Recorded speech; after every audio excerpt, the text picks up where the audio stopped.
বাংলাদেশ থেকে মিয়ানমার হয়ে চীন পর্যন্ত একটি অর্থনৈতিক করিডোর করার প্রস্তাব দিয়েছে বেইজিং। সম্প্রতি প্রধানমন্ত্রী তারেক রহমানের চীন সফরে চীনের প্রেসিডেন্ট শি জিনপিং এর মধ্যে অনুষ্ঠিত দ্বিপক্ষীয় বৈঠকে প্রস্তাব দেওয়া হয়। এরপর এই প্রস্তাব নিয়ে চুলছেরা বিশ্লেষণ চলছে ঢাকায়।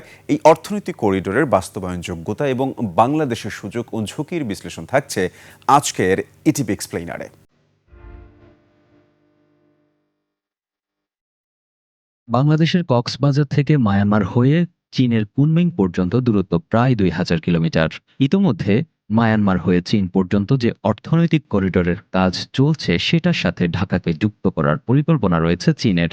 প্রধানমন্ত্রীর কার্যালয়ের সূত্রে জানা যাচ্ছে, বাণিজ্যিক লেনদেন ও বহুমাত্রিক পরিবহন ব্যবস্থা জোরদার করা এই করিডোরের অন্যতম লক্ষ্য।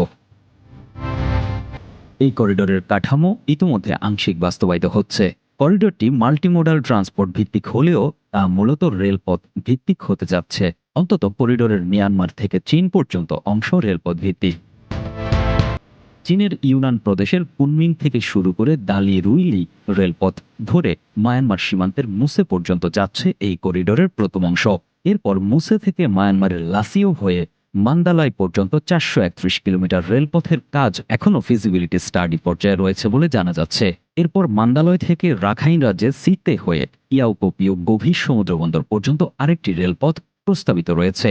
মূলত বাংলাদেশের কক্সবাজার থেকে সড়ক ও রেলপথে রাখাইন রাজ্যের রাজধানী সিতে শহরের সাথে যুক্ত হয়ে বাংলাদেশ এই করিডোরে প্রবেশের সম্ভাবনা রয়েছে। এখন প্রশ্ন হলো, এই করিডোর বাস্তবায়নে কত সময় লাগবে, যেখানে রাখাইন অংশের কাজ থেমে আছে গৃহযুদ্ধের কারণে। মূলত মায়ানমারের চলমান গৃহযুদ্ধ, রাখাইন রাজ্যে আরাকান আর্মি নিয়ন্ত্রণ এবং শান রাজ্যের সীমান্ত এলাকায় অস্থিরতা, এসব কারণ প্রকল্পের বাস্তবায়নকে বছরের পর বছর পিছিয়ে দিচ্ছে।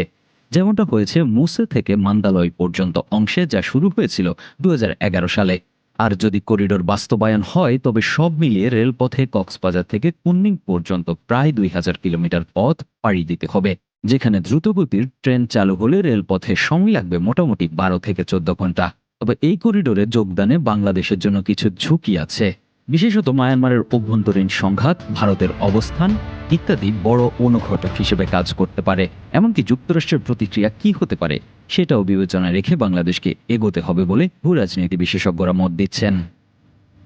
তবে এই করিডোর বাস্তবায়িত হলে বাংলাদেশের জন্য বিশাল কৌশলগত সুবিধা তৈরি হতে পারে। বিকল্প বাণিজ্য পথ, চট্টগ্রাম মোংলা বন্দরের আঞ্চলিক হাব হয়ে ওঠা এবং ভারতের উপর নির্ভরতা কমানো, এসব সুযোগ হাতছানি দিচ্ছে বাংলাদেশকে। এছাড়া এই রুট বিকল্প জ্বালানির সন্ধান দিবে ঢাকাকে। তবে এটি স্বল্পমেয়াদী প্রকল্প নয়। মায়ানমারের রাজনৈতিক সংকট সমাধান না হওয়া পর্যন্ত করিডোরের বাস্তবায়ন কাগজে কলমেই থেকে যাবে বলে বিশেষজ্ঞরা মত দিচ্ছেন।